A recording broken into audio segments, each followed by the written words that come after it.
Watching the Orioles. Watching the Orioles.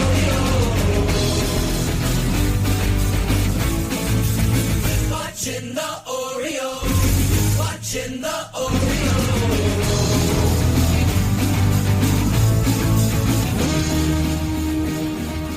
Welcome back to Bird's Eye View. When it comes to the Orioles, this weekly podcast is your official source for a lack of insight and for baseless opinions. Today is May 18th. Scotty, it's a Saturday. Weird. And this is episode 391. My name is Jake English. And I'm Scott Magnus. And on this week's show, well, we'll go around the bases. And we're going to talk about another dying sport. Ooh. And we'll do all that right after we lubricate the show. That's right, it's time for the drink of the week. Scotty, what is your drink of the week? I'm doing a Trogs Field Study Summer IPA. A little florally, but not too bad. I found it to be delicious. Also delicious, a go-to here in the English household. We've got a ice cold Michelob Ultra. I've seen that in Germany. It's called Michelob.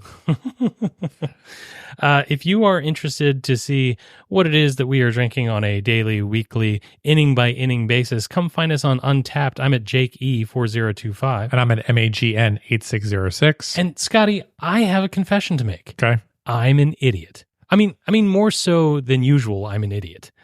I just discovered that our Untapped posts are no longer being published on other social media sites. Oh, I've known that for a while. Well, apparently the site that changed its name started charging a lot more for its API, and a lot of other sites, including Untapped, were like, yeah, no thanks. Yeah, you can still cross-post and you can still put a link to it, but yeah, it's a lot more effort. Yeah, that's a lot of work. Yeah. Hey, maybe we could get it to talk to Mastodon. We'll see if Untapped can toot is the best way to go. I almost said untoot, but we'll see what happens. Too many beers and you might untoot. Yeah. If I'm untooting, well, then it might be time for a checkup. I'm gonna check your ears, check your eyes, find out how much you've grown. Time for your checkup. Gonna listen to your heartbeat, fix you up, ready to go. Time for your checkup. It's okay if you giggle. This will only tickle a little. Time for your checkup. Time for your checkup. All right, so things are changing on the medical wing. Grayson Rodriguez activated today from the IL. He will be making his start on Saturday. But as things change, certain things remain the same. I'm just going to point out that I was terrified in a medical sense when you said things are starting to change and what direction that might go. Yeah. Tyler Wells is still in the medical wing with elbow inflammation, no timeline, persistent discomfort, no end in sight, getting opinions, no timetable, not throwing. That's not fun. Yeah, he might be done. You know, one of the things I forgot is that we got him as a Rule 5 pick after he had Tommy John. Okay. He's already had a TJ in the past, which means that, you know, the options may be a little more limited for what we can do here. Yeah. So we'll see with Tyler Wells. Bruce Zimmerman is still day-to-day in AAA. So, yeah, I don't think Bruce Zimmerman's coming up to the team anytime soon. That was a update so nice you rhymed it twice. I love that. And then I guess the biggest news this week is Kobe Mayo will be out for several weeks after fracturing his rib by running in or falling in the dugout trying to make a play at third base.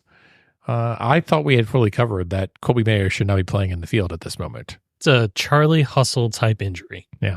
Love to see it, hate to see it. Yeah. But the most important Okay. The most important update that we could possibly give, Scott, is that Felix Bautista played catch this week. And look, I know that doesn't sound like a big deal. He's already playing catch before on his Instagram, so I don't know why this is such a big deal. Because somebody wrote it down again. Oh. And Scott, because Brandon Hyde said it. I think that we should be overjoyed every time we get an update like this, and we should trumpet it to the rooftop. We should be heralding it throughout the land. Can't wait for the return in 4 months. Can't wait. It's going to be great. Has this turned into the Felix Bautista watch? This is the Felix Bautista watch, everybody. All right. Well, with that, let's go to 280 characters or less, or, whatever it is. with this week on the social. So, Jake, you mentioned Mastodon. Why don't you go ahead and toot the first one? I'm going to toot it up. It is a toot from ESPN. Orioles activate right-handed pitcher Grayson Rodriguez to start versus the Mariners.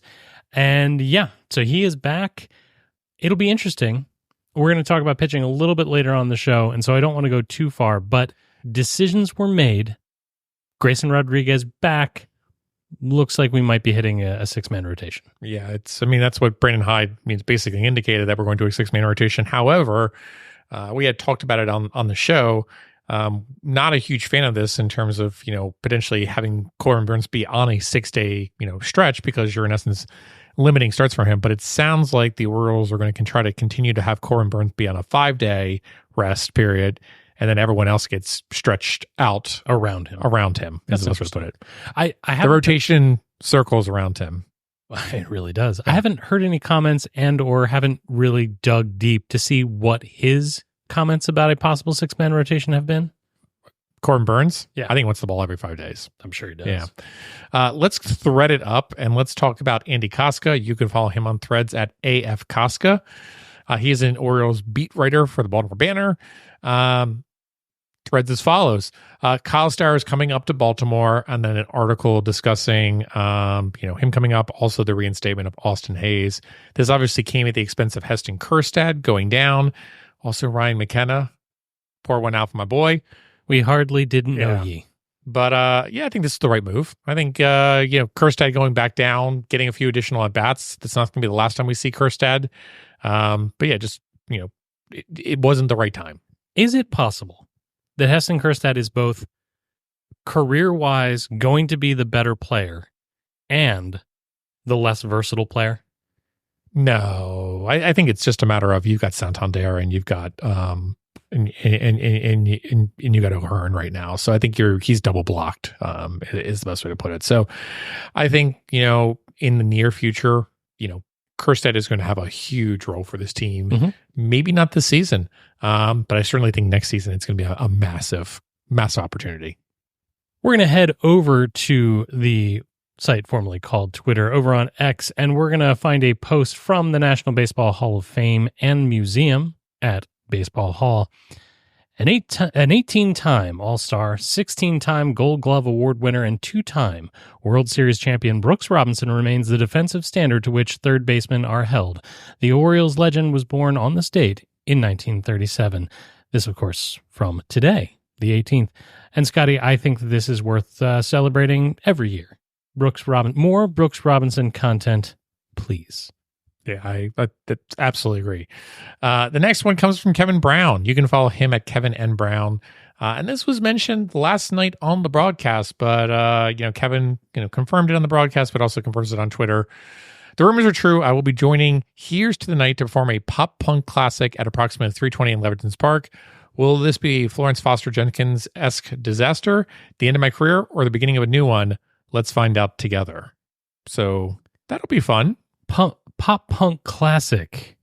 I mean, this has got to be Blink, right? It's got to be Blink. Yeah, I think it's got to be Blink.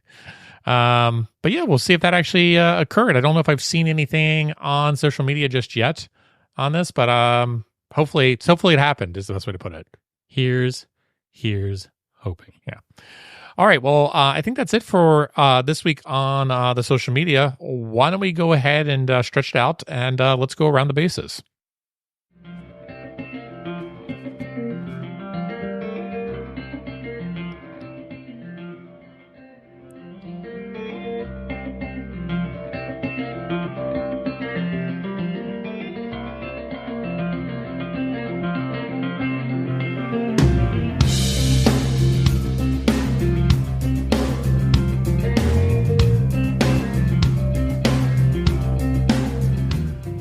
All right, so let's start off at first base. I feel like it's been the continual story throughout the first quarter of the season, the roster crunch. And there's been, some familiar problems and some unfamiliar problems. But, there's a lot of talent down in the organization at this given moment. We just talked about Kjerstad, in essence, being pushed back into AAA because, again, he's being, blocked off by Santander and O'Hearn. But again, there's also, some other issues in terms of, you know, there's some players that are not that great right now on the at the major league level, and there's the question of like, when are they going to come up, and how long are they going to stay for? So it's been a really interesting time. Well, in the past, like in the dark ages, we were used to either there just straight up not being enough talent in the organization period, Right. or we had talent, but it's so far away that it's hard to imagine what it'll even look like when it gets here. Sure. And instead, we have we have difficult conversations that we have to have from a roster standpoint. And we saw that most recently, I think, with the trade rather of Joey Ortiz, right? Because he was blocked by Gunnar Henderson. I mean, he was blocked by Jordan West. I mean, he was blocked by Jackson Holliday. I mean, he was blocked by Connor Norby. He was blocked. Yeah, he's blocked. Right. Yeah. But now, most recently with Grayson Rodriguez returned from the injured list, the Orioles were forced to DFA Mike Baumann. And look, I'm not saying that he's necessarily like gone from the organization. Sure. But that was a guy who had been, up and down as far as his production was concerned, but was currently providing value. And Brandon Hyde referred to it as a gloomy morning. And here he wasn't just addressing the weather that wiped out yet another Hickory Hornets doubleheader. And I'm not upset about it at all. But instead, he was talking about the very real possibility of a player leaving the organization who's been here for a while and might actually fill a role on a good Orioles club. So, this is the new reality. This is the new problem. The new problem is when we bring up good players, we might have to get rid of pretty okay players. Pretty okay players and, potentially, nice clubhouse guys on that basis. Yeah. But personally, I have no issues with this. If Brandon Hyde has to be the Eeyore of the Orioles organization and just say, it's it's a gloomy morning, I've got to go ahead and designate for assignment Michael Baumann, then so be it, is the best way to put it. I mean, I understand he's a veterans guy, but at the same time, I think everybody in the fan base is super excited about, not just the veterans. And I think, Austin Hayes coming back onto the roster has created some excitement as well. But I don't think Mike Baumann is making people like, that's going to make or break us being a playoff and or a World Series team. Here.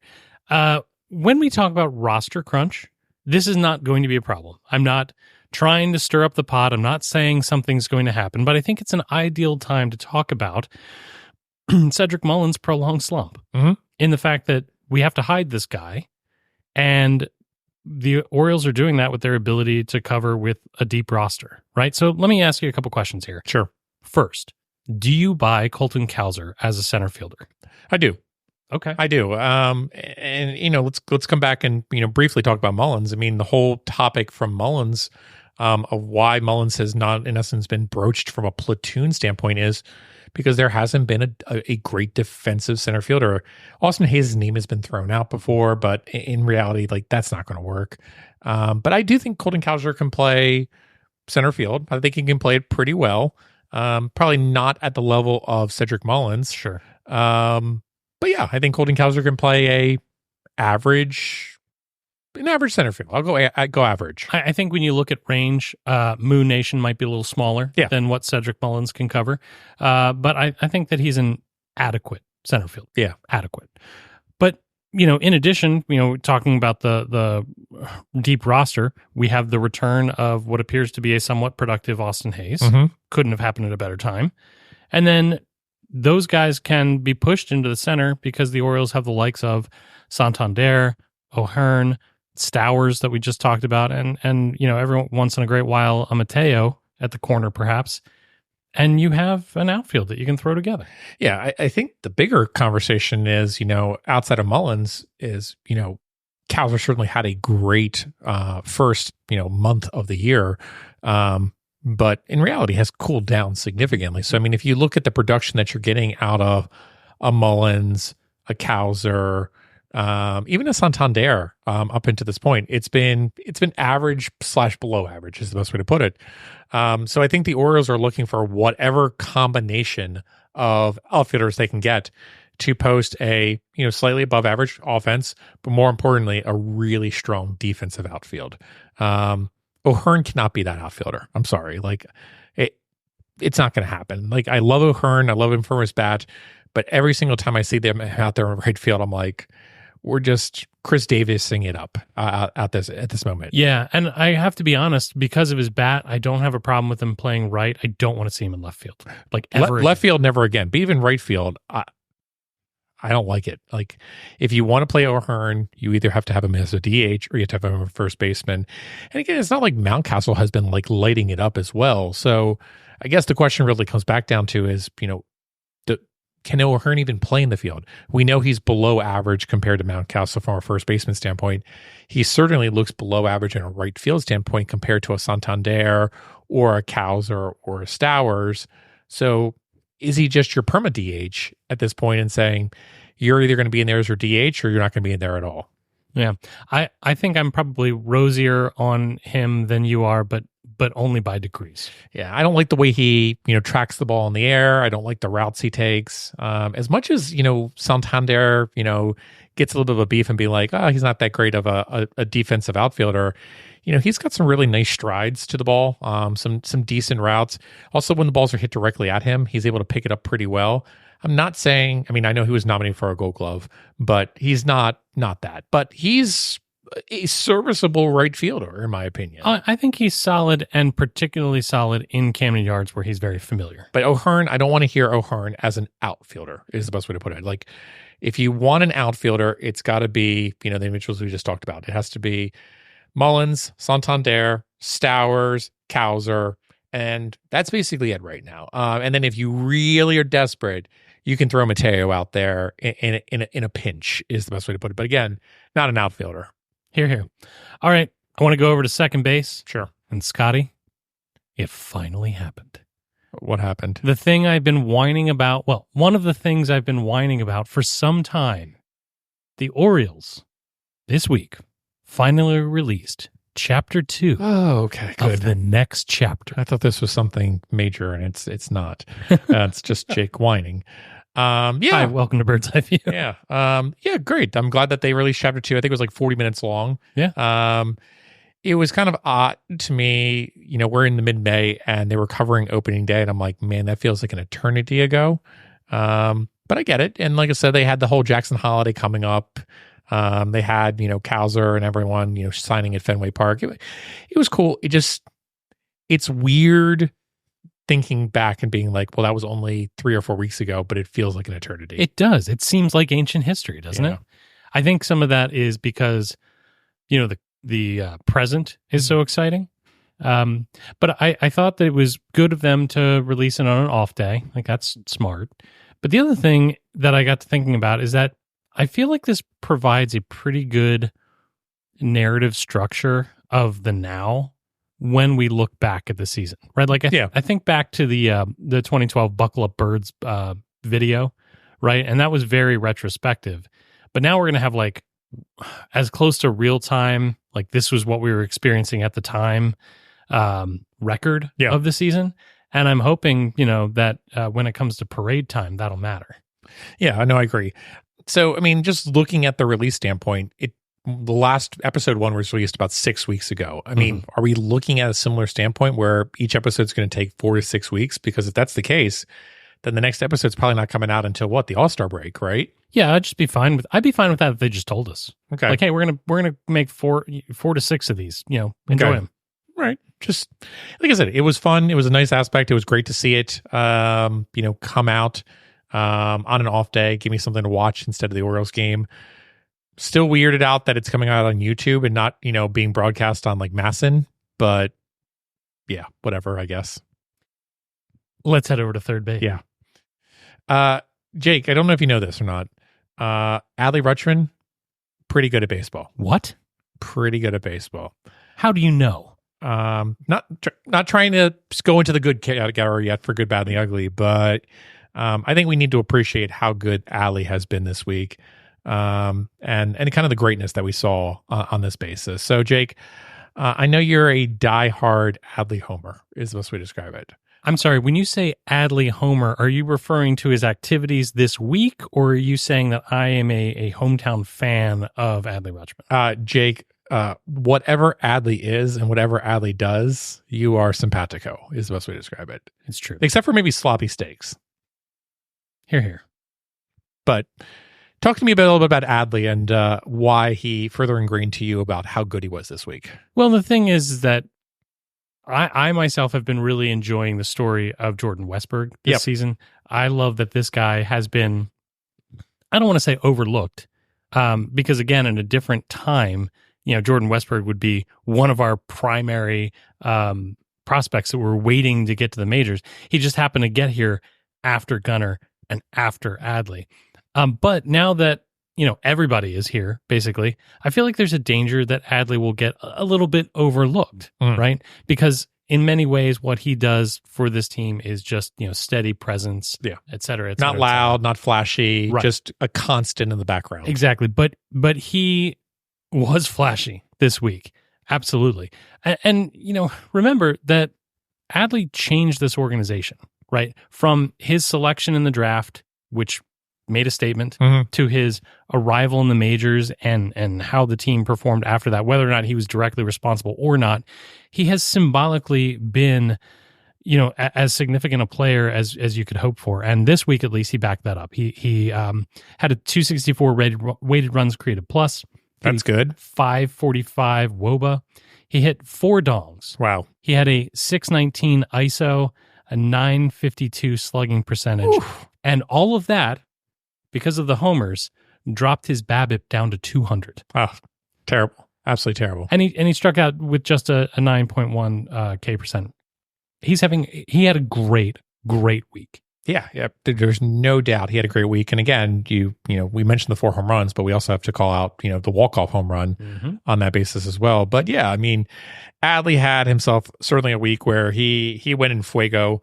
And you're right. There's an aspect when you're watching Adley on a week-in-week basis, we have a tendency to look at Gunnar, for example, and be like, wow, Gunnar is so good. He is so great on this basis. But, Adley is, having a really interesting season as well. I mean, we talk about Gunnar and his propensity from, hitting home runs. Gunnar's currently at 13 home runs. Adley, after this week, is at 9 home runs. And again, if I would have came into this year, I would have been like, Adley will probably be at like 20 to 25 home runs. And certainly it looks like Adley potentially could cross that 30 threshold on that basis. He also looks like he's being a lot more aggressive at the plate. You look at his, walk rates are down compared to last year. He's not taking that first pitch strike anymore as much. So the OBP has kind of, slightly come down, but I kind of like it. I kind of like this kind of, I'm going to keep pitchers on their toes so that there isn't a script out on me. And I'm going to flex a little muscle, especially now that I'm entering into my late 20s, and turn some of those doubles that I had last year into home runs. So and second tease for a later conversation, he's the catcher of record for a staff that's doing pretty good. Pretty good. Yeah. So yeah, Adley definitely gets some kudos. This was a nice week for Adley to break out. And kudos for the walk-off as well. So that was great. All right, why don't we go to home plate? We were talking about it, early last year. And I believe I was the one that made the comment of saying, yeah, there's no chance that we're going to catch the Rays. Like, it's just not going to happen. We're playing for a wild card position. And lo and behold, the Orioles kept being constant. But that was not crazy when you said it. It looked very, very likely. Yeah. In that moment, it was true. But again, the Orioles kept constant through the entire season. And the Rays, didn't play bad baseball, but they played average baseball is the best way to describe it. And it allowed the Orioles to catch up to them. We are now here at May 18th for 2024. We're almost, I think actually we're at the quarter waypoint for the season. And the Orioles are a game behind the New York Yankees. With the Rays, we'll call it a comfortable 6 games behind us. I'm sorry, if you're going to bring up the New York Yankees, I'm going to have to crack another beer. That's fine. You crack your Michelob. I'm sure every New York fan loves that. So let's make some really early predictions at the quarter waypoint of what do we think is going to happen with the AL East for the rest of the season, and who ends up in essence being at the top. Well, let me ask you to be bold. Sure. Is it a 2-horse race? It is. I think so too. I mean, we are comfortably ahead of everybody else. I think it is 2012 all over again.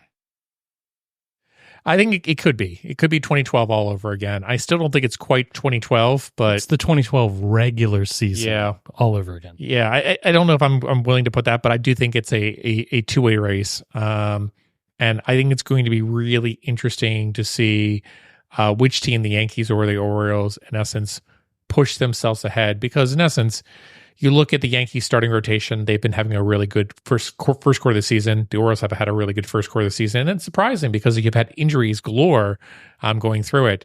The superstars in the Yankees have been doing really well. Soto is right there with Gunnar Henderson. So it's going to be interesting to see what allows one team to do better over the other. And again, not to go back a few weeks, this is why the Yankees series was so critical. Winning 3 out of 4 is such a big deal because, again, you're allowing yourself to get a game or two up on the Yankees on that basis. But again, you're also getting that tiebreaker potentially at the end of the season. So I think it's a horse race. I think it's going to come down to the very last series. I think there's going to be a lot of pace ball in September. But yeah, I mean, if you don't think the Yankees are in essence going to go all in after basically, trading the farm, as it were, to get Soto, they're going to do it at the trade deadline. So I hope the Orioles are ready to make moves necessary in order to keep it be a 2-horse race. Do you think that the Yankees roster, and I'm not saying they're all like, decrepit old men. That's not what I'm saying at all. Do you think the Yankees roster is more likely to be impacted by injury? I do. I think you've got Stanton, who constantly gets injured, and I still feel like, and to a certain regard, this could be applied to the Orioles too. But like, I still feel like if Judge gets hurt, it pays such a big deal for that. Soto to a certain regard too, but like we saw what happened last year when Judge got hurt, that team looked completely different. So I think we're going to see, I think it's a possibility that, someone could get injured, but again, it's also a possibility that, injuries could happen on the Orioles and it could derail the Orioles season as well. So I'm really hoping that that's not going to be the case. I'm hoping for really good baseball, but man, 2 really good teams. If you take a look at what the Yankees are doing right now with Soto, Judge, and even Stanton at this moment, they're just barreling up balls. So, tip of the cap to them. I don't know who's going to finish on top is the best way to put it. If it was going to be a 2-horse race, Yeah. would you prefer it to be the Yankees or would you prefer it to be somebody else? I prefer it to be neither, honestly. I'd rather just it be a similar to 2014 where the Orioles are out and we can clinch by mid-September and not have to worry about this. But there's nothing, it doesn't do anything for me on the basis of like, hey, we're going to get the Yankees, we're going to get the Red Sox, we're going to get the Rays, we're going to get the Blue Jays. Like that does nothing for me. I just want to get to the playoffs and be in the best position possible. There's absolutely part of me that says if we're going to play meaningful games in May, which sometimes we haven't, and June and July and August and September, I would like them to come at the expense of the New York Yankees. Nothing could be finer. Yeah. But we'll see what happens. Like I said, it's been a really fun quarter of the season so far. You looking at the standings yet? I looked for the first time just a little while ago. Okay. So you're starting to look at the standings for the first time.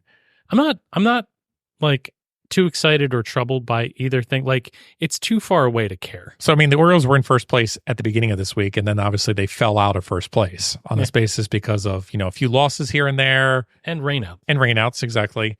But you're not looking at that and being like, oh my gosh, the Orioles fell out of first place. Like, no. doom and gloom. The Orioles could be within 5 or 6 games of first place at the All-Star break and still in prime position to make the run into the division crown. They're right where they want to be. It doesn't matter.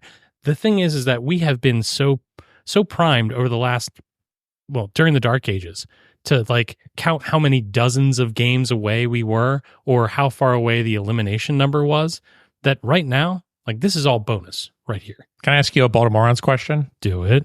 So this is not Sam and Allen, but this is just classic Baltimoreans in general.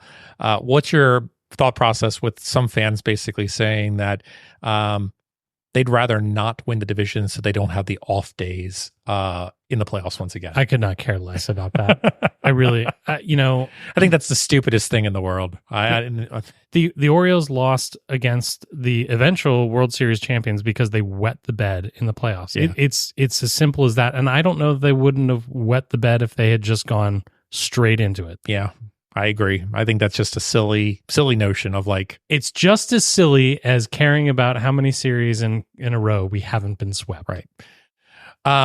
Well, we mentioned it, briefly, talking about, some good things that have happened, quarter way through the season. Let's take a quick break, and I'd like to come back and talk a little bit about the pitching staff and whether or not we've been surprised with their output so far this season.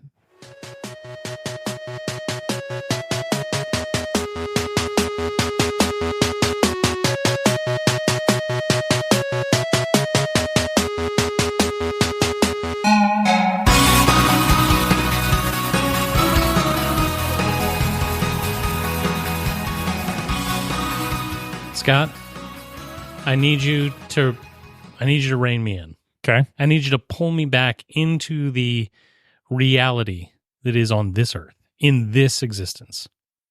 Scott, am I wrong to be incredibly pleasantly surprised? Nay, not pleasantly surprised. I would say incredibly heartened by the performance of Orioles pitching for the first quarter of the season. No, I don't think that's like an unreasonable, comment to make. I think I thought that would be even bringing in Corbin Burns. Yeah. Once we found out about Means and Bradish, once we looked at what the bullpen construction was going to look like, once we found out about who was there and how many options were available, then when you started to look at AAA and what was available in, let's call it the next chapter, not the cavalry. I don't know. I was a little nervous about like this will be the Achilles heel of what could be a great team. And if you just look at the month of May, right? And the Orioles, despite having given up 9 runs in a single game to the Diamondbacks on Sunday, have averaged about 2.86 runs a game. And, with a team with such serious star power on their offensive side of the ball, I feel like the pitching is more than holding up its end of the bargain. I completely agree. So let me just give you a few numbers really quickly as it relates to starting pitching. That's cheating. 8.43 Ks per 9, 2.33 walks per 9, a 42.3% ground ball rate, good for a 3.28 ERA, 3.63 FIP, and 3.66 xFIP. On the season for all teams, the Orioles are currently 5th in ERA for all starting pitching. And in terms of xFIP, they are 8th currently in Major League Baseball. So, a top 10 team in terms of a starting rotation. And I will say that the bullpen, you can go back and listen to the early episodes this season. My line was either this bullpen was going to be a real problem, or it was going to be a surprise strength. And I think that the Orioles managing to work around the complete and total unraveling of Craig Kimbrell and still managing to hold it together out there in the bullpen is a huge, pleasant surprise. Yeah, I wouldn't say it's been a disaster. I would say, though, that it's a solid C+. It's the best way to put it from the bullpen standpoint. But, you have to look at starting pitching. What have we talked about from starting pitching in previous seasons? They do go very deep in games. And in reality, what we have seen for this season is, starting pitching has been able to go deeper into games historically than what we have seen in the past. Now, sometimes Brandon Hyde has taken starters out, even at 85 pitches, which is kind of questionable. But overall, you look at, Burns, you look at Kramer, you look at Means going out there and giving 7 innings for his first start back. And overall, the Orioles have done a really nice job in terms of, not having to, in essence, have, a long man come in the third inning in many instances and be like, you're going to have to clean it up. Right. So, and the bullpen doesn't have to cover 12 outs every night. Right. Well, let's talk about the returning members of the rotation. Here I'm talking about John Means and Kyle Bradish. You and I talked a lot about what we feared Mm-hmm. from John Means' return. And so, I mean, let me just ask you straight up. John Means, with what you've seen so far, is it good enough? I think right now, yes, it's good enough. So the implied question is, can he keep it up? Well, I think that's always a question for an individual that's in his, early 30s, getting into his middle 30s is, can you keep it up, is the best way to put it. Oh, I'm sorry. We're not doing phrasing here. No, we're not doing phrasing. But no, I mean, I think that he's shown a really nice job in terms of mixing it up command. I think the games when you see him where he doesn't have that command or the feel for his changeup are the games that you're going to have a quick hook for him. But, I don't think John Means, and I said this even when John Means threw his no-no back in the day, I don't think I've ever seen John Means and been like, that's an ace. That's a number 1 or a number 2 starter. I've always said, like, he looks like a number 3 to number 4 to me. And I think that lines up with what my expectations are right now. I look at him and say, if we were to get into a playoff series, if I needed a 4th starter, John Means would be my 4th starter right now. His last start, I feel like he didn't have his best stuff. He still got through 6 innings. Mm-hmm. And the team won that ball game. And, I look at him when he pitches and I'm like, oh, he used to be Mel Clark. Yeah. I really, obviously he's not that old, but I think, back end of the rotation, I was terrified it wouldn't be enough. Upon his return, I kind of think it's enough. Yeah, I agree. I think it's probably enough. And again, I think he's a really nice 4th starter. And we'll go from there. What about Kyle Bradish? I mean, talk to me about the return of Kyle Bradish. First of all, is he still Kyle Bradish? It looks like he's still Kyle Bradish is the best way to put it. Like, you look at what he's doing from a velocity standpoint, you look at, the whiffs that he's generating. It looks like he's still kind of building up a little bit of endurance. But he looks like the Kyle Bradish of old. I mean, I just mentioned, going deep into games. I think that's my only question mark right now is, how built up is Kyle Bradish to go deeper into games? But that's my only kind of negative. I mean, let's look at his stats so far that he's had in 3 games. 11.2 Ks per 9, 3.95 walks per 9, good for a 2.63 ERA, 2.41 xERA, and a 3.42 xFIP. I mean, I wouldn't call it ace level. I mean, I don't know if it's quite as good as he was at the end of last year, but man, that's definitely a number 2 starter. There's no doubt about it. I was going to say, if he has to build back up to, ace level, it's a pretty good time to do it because we happen to have one on staff. Right. So, the duration and the endurance is the only thing that I'm keeping my eye on for Bradish right now. But in terms of stuff, which the Orioles love that stuff metric, I think Bradish is showing that he has the stuff now, just like he did last year. I saw his first game back in person in pretty good seats, and I was blown away. Mm-hmm. So were the batters. I'm delighted. I'm delighted. I'm pleasantly surprised, and I don't know that. I don't know that I'm quite as confident that he is going to be Kyle Bradish all season. Sure. But right now, he looks pretty good. Yeah, I agree. Corbin Burns. Yeah. Is he the ace we envisioned when we traded him? I think so. I mean, again, you look at, the first 3 games where he won, dominantly. And again, he's had a few games there that, haven't been as good. But again, the runs support also hasn't been that great as well. So he's kind of been threading the needle. I look at his stats from a Corbin Burns standpoint, and, I'll just read them all for the 9 games he's pitched for the Baltimore Orioles. 8.22 Ks per 9, 2.35 walks per 9, 1.01 home runs per 9, which again, I think a lot of people look at the home runs. He's beginning with the first thing and be like, man, he gives up a lot of home runs, but in reality, he's not. Good for a 2.68 ERA, 2.90 expected ERA, and a 3.29 expected FIP. So I look at him and I look at the peripherals that he's pitching to right now and how he goes out there and performs each and every start. And I'm like, he looks like an ace. He pitches like an ace. Yes, he's had a string of bad luck recently with a few losses, but he looks like an ace to me. And that'll course correct is the best way to put it. Yeah. And also, like, it seems like he settles down a little bit after that first inning. Yeah. And when the team scores early, I feel great about it. Yeah. When the Orioles score early and Corbin Burns, walks away from the first, with a run scored or something like that, I feel like this is going to be a good night for the Orioles. So again, I'm like, it's a weird time because again, we have to start thinking along the lines of, you look at the talent on this team from both the pitching, but also the roster as a whole, like we were talking about in the first segment. This is a playoff team. So again, you have to start thinking about playoffs. Am I going into a playoff series, a 5-game series playoff with Corbin Burns and Kyle Bradish as my number 1 and number 2? I don't feel bad about that. Where I do start to kind of get into this question mark standpoint is, do I feel like I have a number 3 that I feel really good about going into a playoff series? That's where I'm at right now. Well, let's skip to the next thing. Talk to me about Grayson Rodriguez. Is he your number 3 in that scenario?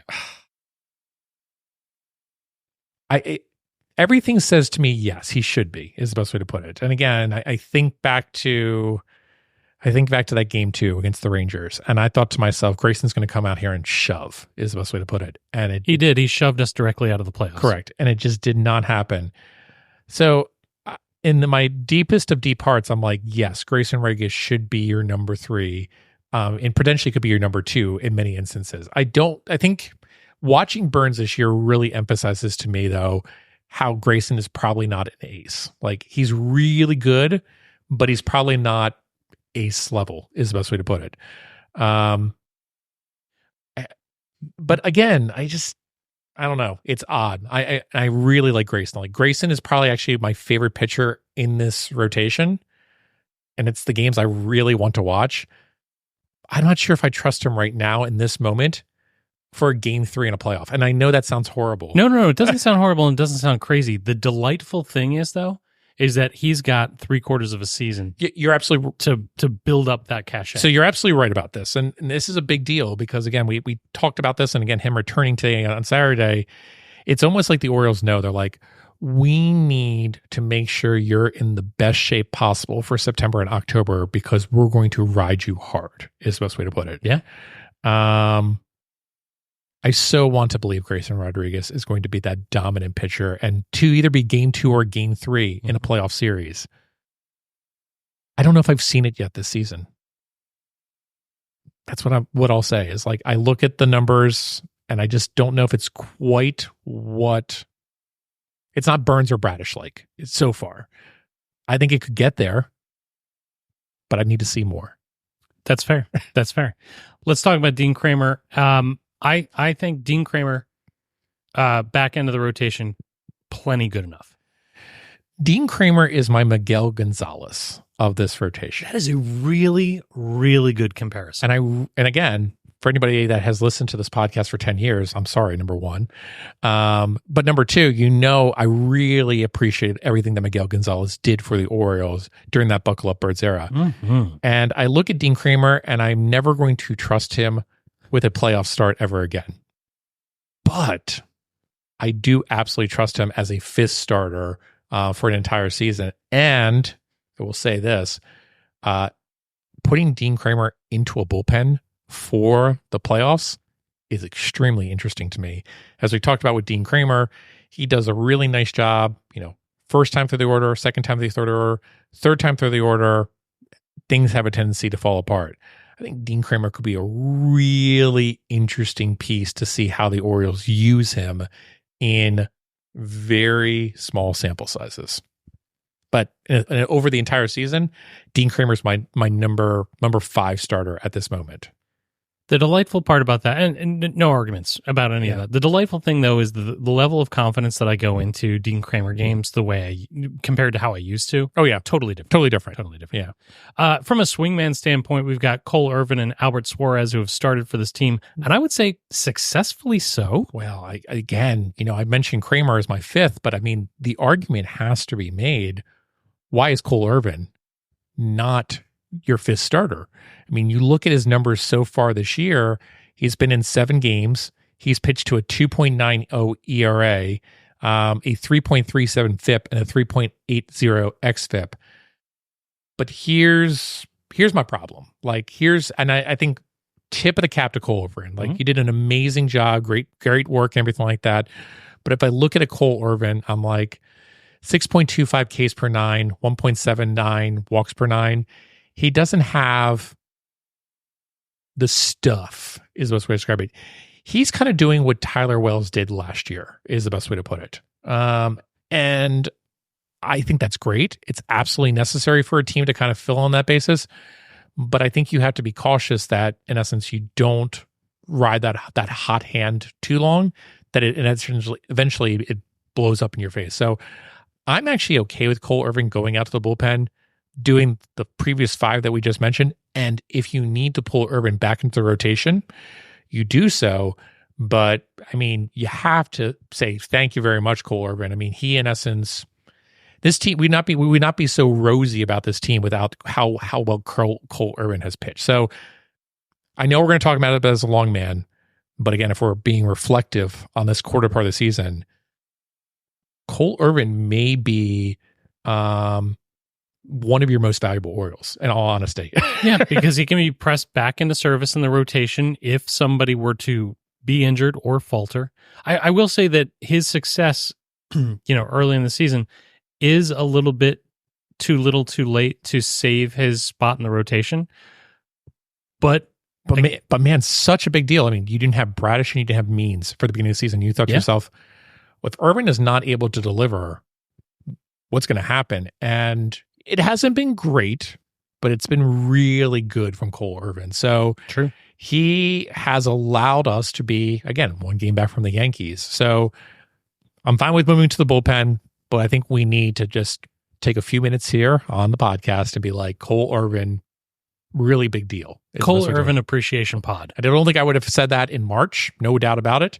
But he's not going to get recognition that often. He needs to get recognition now. This is the player that Michael Elias thought he was acquiring, or this was the player that he thought he. This could is the get. depth that he was hoping to get. Is the best way to put it. Yeah. Albert Suarez. Yeah.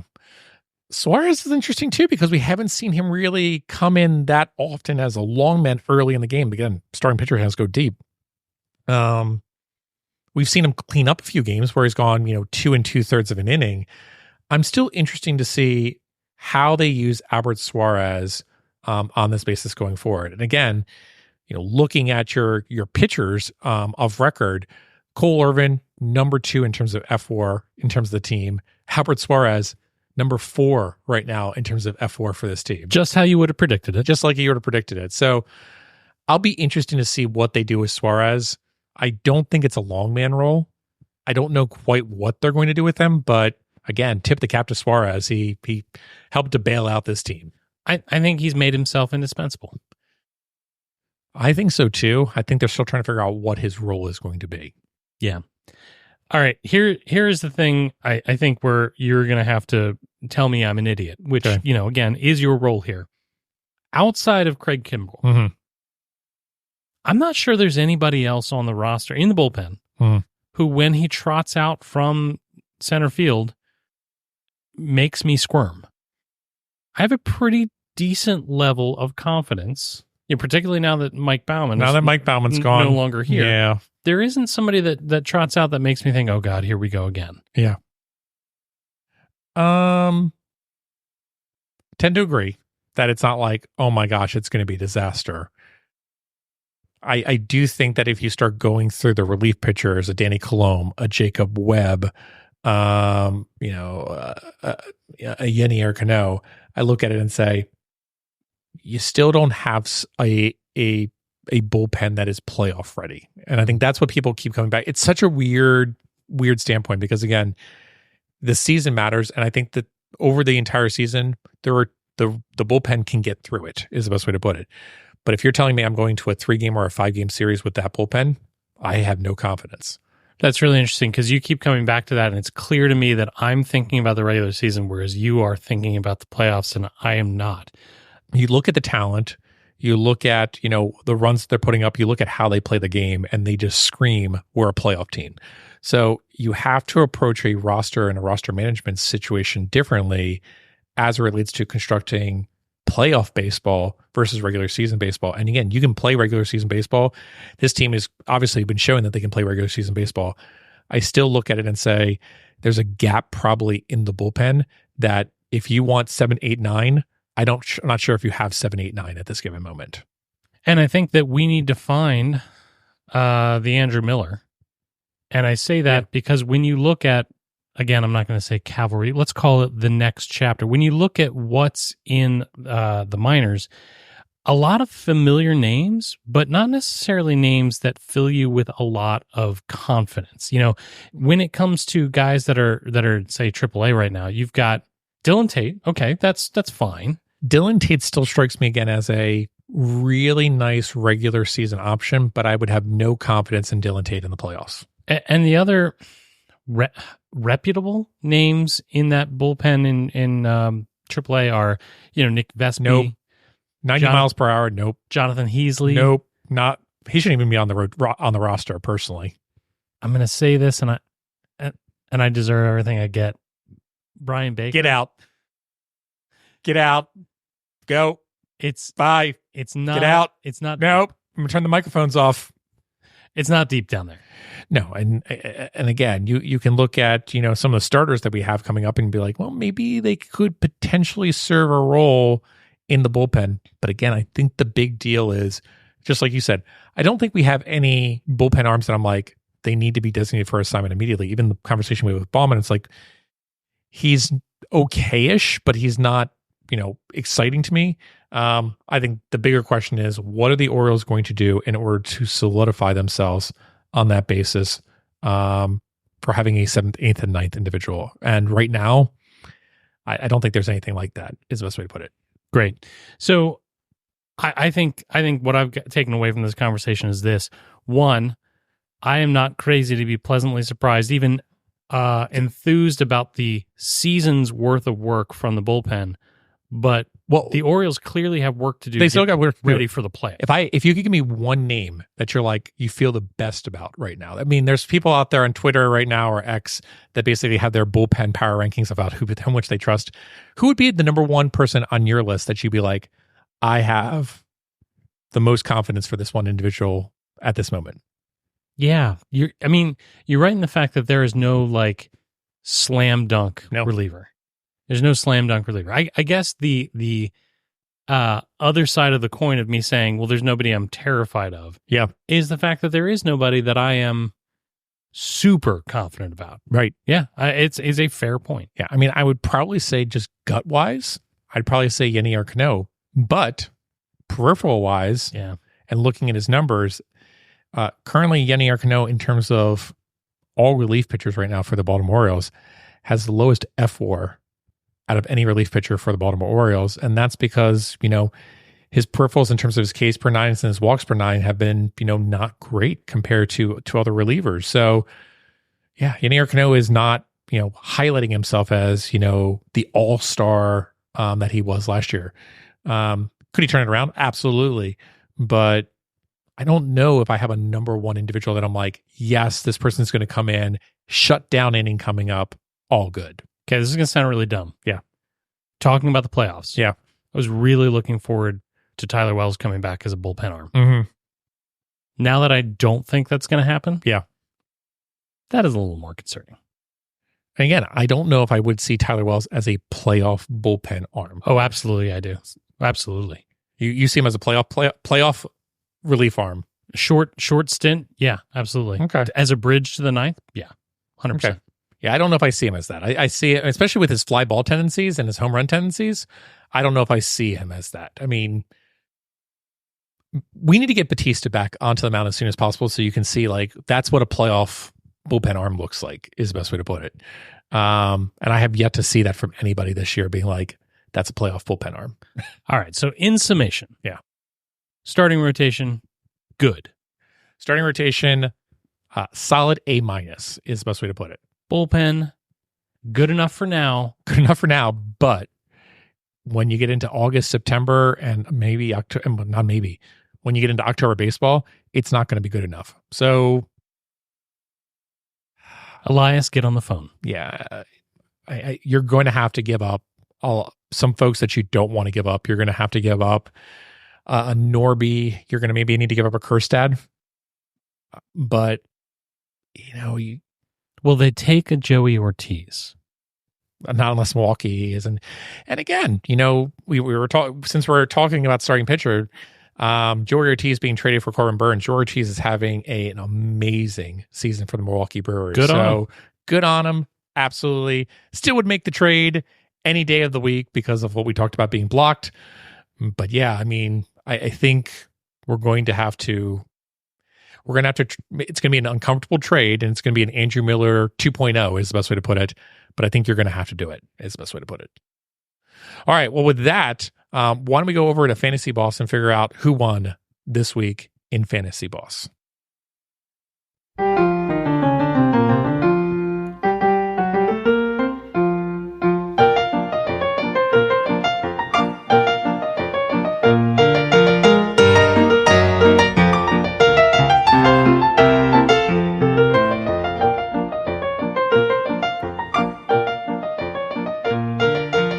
Scotty, when we talk about competition, when we talk about the possibility of gambling and sports,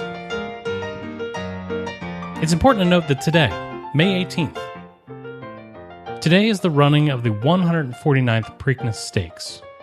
It's a unique Baltimore tradition. And you can castigate me for this, but I'm sad to say that I have never gone to the Preakness. What? Yeah, I've never experienced it in person, and I have to get out there sometime soon because, as we all know, horse racing, much like baseball, Dying sport.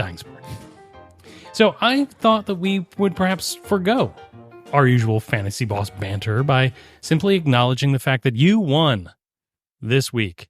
You won the Dong Fest by selecting Jordan Westberg, who outdonged my pick, Ryan Mountcastle. Instead, I would really like us to honor the Preakness by going to live, ongoing coverage of one of Bird's Eye View's favorite spring traditions, and that is the running of the Camden Stakes.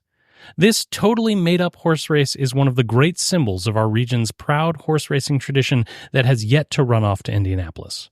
So, without further ado, let's join the Camden Stakes coverage, already in progress. Welcome, ladies and gentlemen, to the running of the 32nd Camden Stakes. This is the second of the three critical races of the podcast shtick Triple Crown. All of the most accomplished horse races in Birdland have worked hard to compete in this year's event, but only the top 8 will race in this year's Camden Stakes. The winner of this race will join past winners in Camden Stakes glory, storied horses like Canadian Dan, the Brian Roberts Scotch, Doth Protest Too Much, Grandma's Open Door, Who the Hell is Steve Pierce, and Iron Man's Little Brother.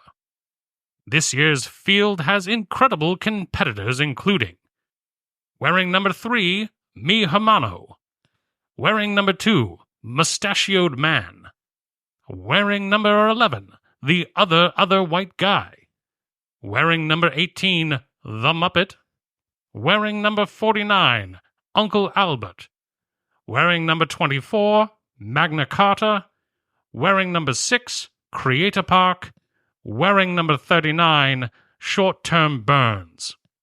Folks, I'm getting late breaking news here. I'm being told that we have a late scratch.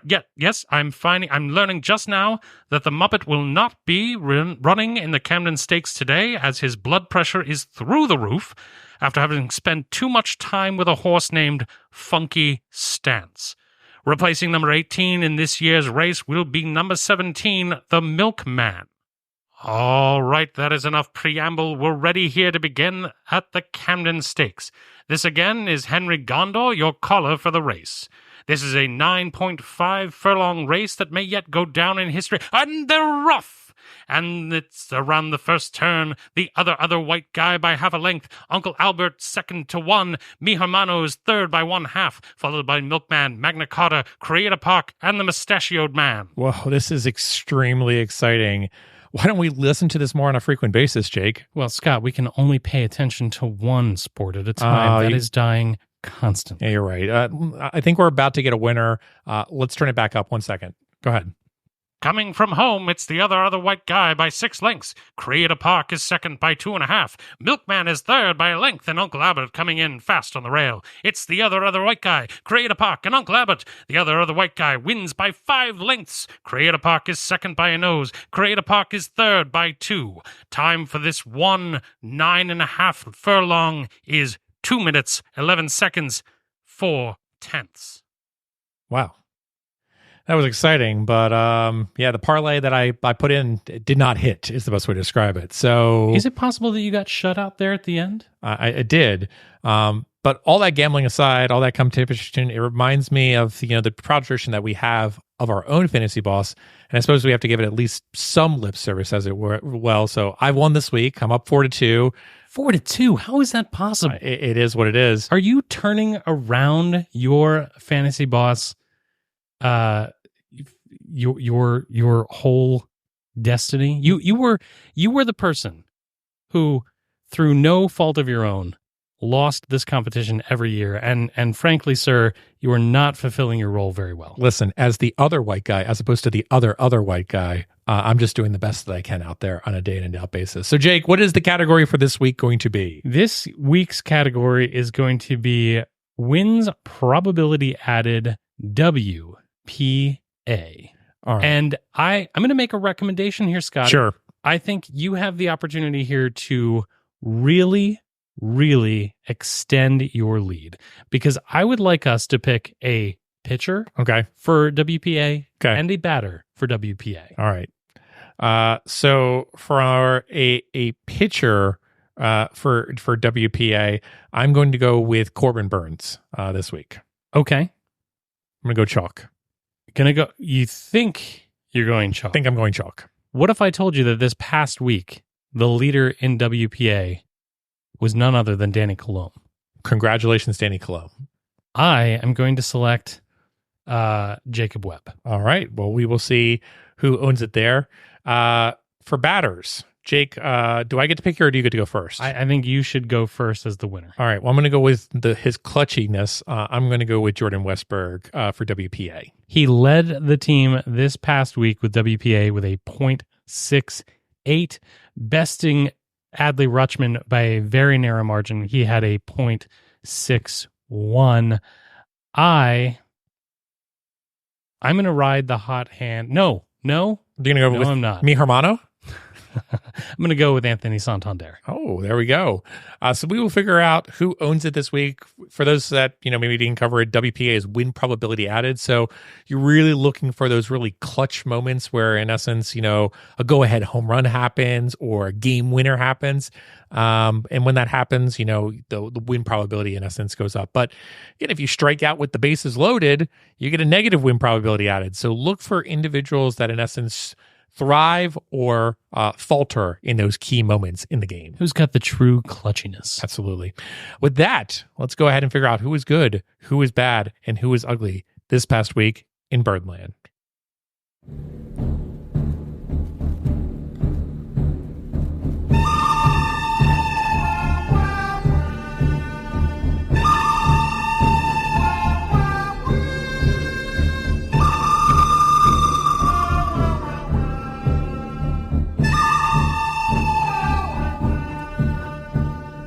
That's right. It's time again for the good, the bad, and the ugly. As usual, I'm going to go first because the rants of Scott Magnus greatly exceed the quality of my own. And so this week, my good is going to go to John Means. And Scott, it's going to go to John Means strictly for the feels. Strictly for the feels. John Means returning to mean business. It just feels good. It feels good to watch him come back and do well. And in a season where it might matter the most, God, it's good to have him back. We already covered him earlier. He has to get it, though. The good has to go to Adley Rutschman.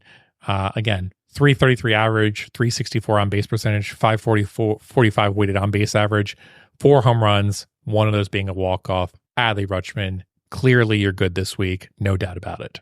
Sure. So, Scott, my good this week is going to go to none other than Gunnar Henderson. That's 2.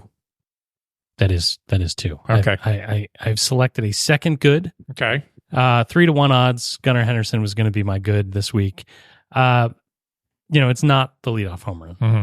It's not the fact that he plays a mean defense.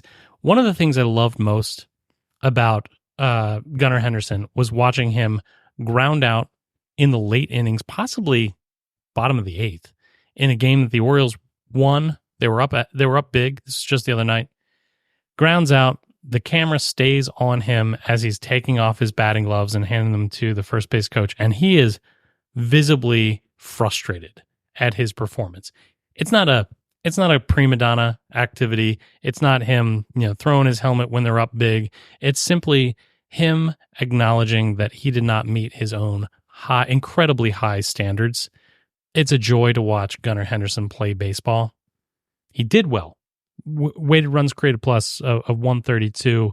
The only reason he wasn't the star of the team this week is because of the performance of Adley Rutschman.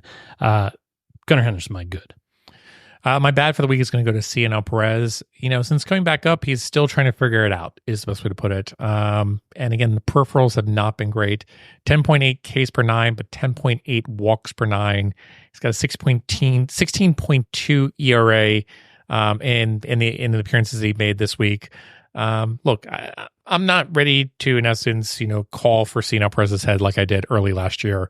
But with that roster crunch that we talked about before, CNL Perez, hopefully he figures it out sooner rather than later is what I'll say.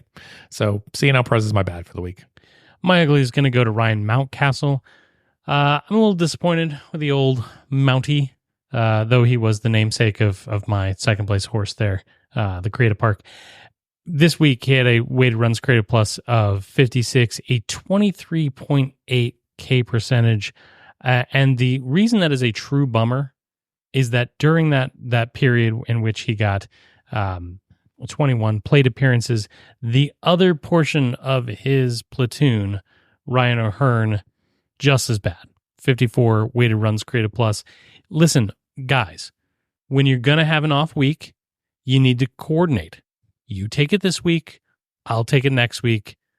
So strictly for his inability to collaborate with it, to play nicely with the other kids in class, Ryan Mountcastle.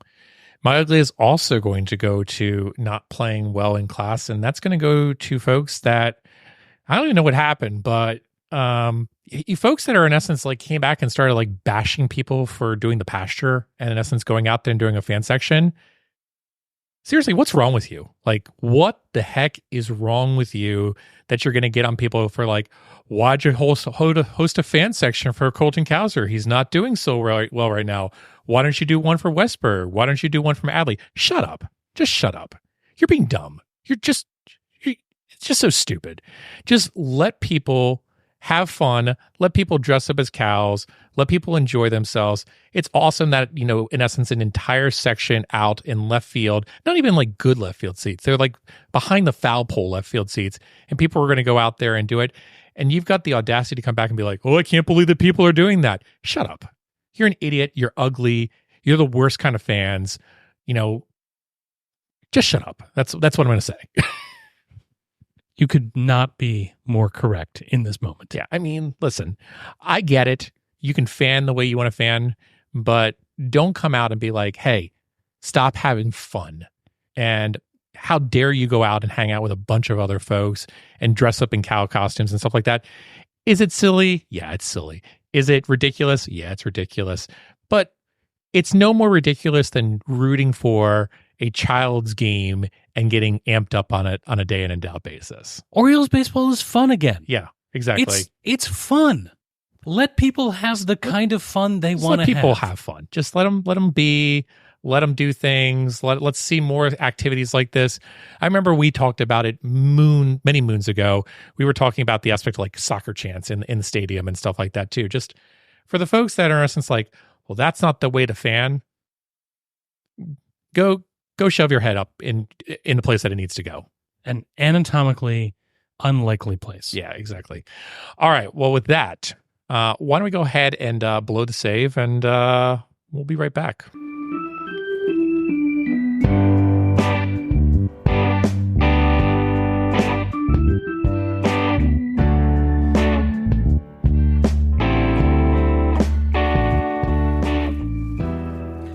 Scott, I almost proved myself to be an old man this week.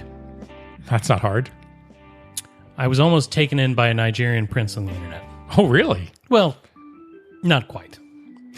I thought that I saw something that turned out to not be the thing. Okay. I saw a sale run by Fanatics on jerseys Okay. this past month, and was like, oh, that'd be cool. I haven't bought a New Jersey since I think 2007. Mine is at this point a Tequila Sunrise jersey where the orange on top is very, very light, and it just This is the one with the M on it, correct?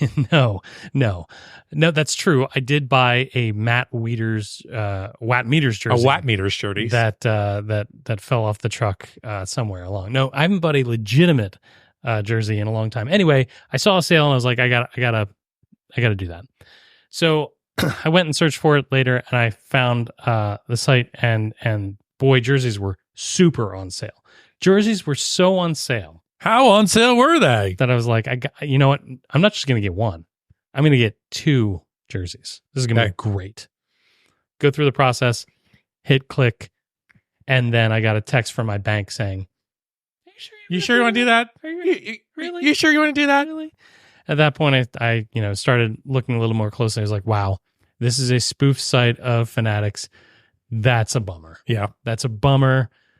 Man, I was really excited. I was gonna get a City Connect jersey. Okay.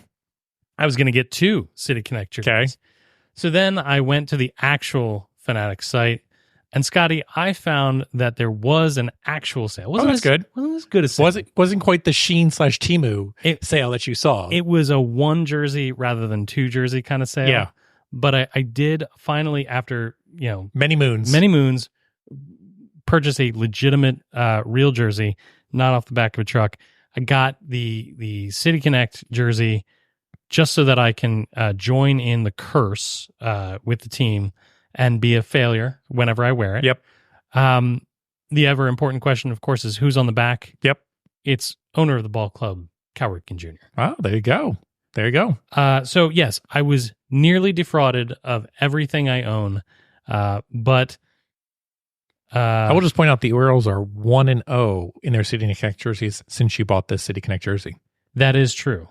That is with a very good run differential as well. So maybe you broke the curse. Imagine what would have happened if I had gotten all the Watt Meters jerseys from the bad site. There would have been issues. The -1 run differential would have been high. But yeah, I'm glad that you got a new jersey. It's good to see on you. I'm glad that you're embracing the 2020s is the best way to put it. I will say I will continue to wear my Tequila Sunrise jersey. Of course, it's fine. I've got my, my Adam Jones, my Chris Davis, and I also have my Dylan Bundy. So if I want to go out and sell real estate in Oklahoma, I can throw that back on and make an easy dime. I think that you can just show off, I was here when. Yeah, when exactly. you were Dylan Bundy. Yeah. And that is our show. Remember, you can find this in our entire catalog of indispensable episodes at birdseyeviewbaltimore.com. Bird's Eye View is available for download wherever it is you get your podcast. Subscribe to the show on Apple Podcasts, YouTube Music, Spotify, and many others. Please remember to rate and review the show. We appreciate the feedback and encourages other people to listen for the first time. Come and get social with us. You can email us at contact@birdseyeviewbaltimore.com, particularly if you're a Nigerian prince. You can find us all over social media. We're on Blue Sky. We're on Threads. We have an Instagram, Facebook, Snapchat accounts. We are on the Ticks and the Talks. But the best place that you can find us is on a site that used to be called Twitter, where we do a thing that used to be called tweeting at Bird's Eye View, BAL.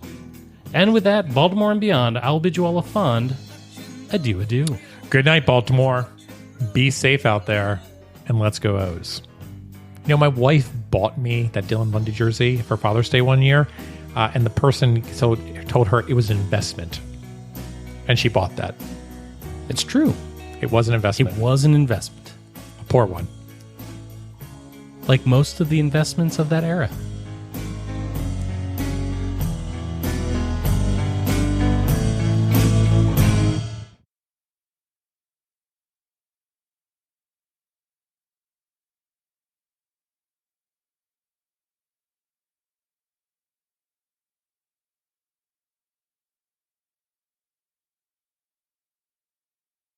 You're still here? It's over. Go home. Go.